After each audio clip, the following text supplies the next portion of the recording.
А Стиво немаше сили за нов триумф на домашен терен во Штип против екипата на Куманово, откако го загуби мечот од деветото коло на Суперлигата со 24-29.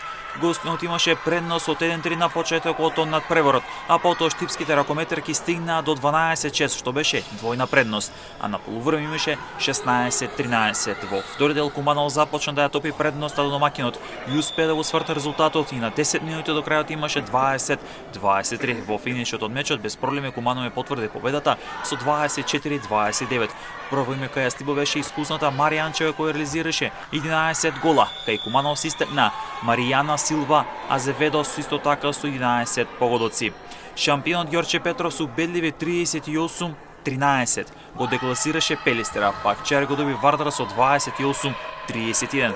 Колото во Суперлигата се комплетира со мечот меѓу фаворитот Металург Автокоманда и Спартак.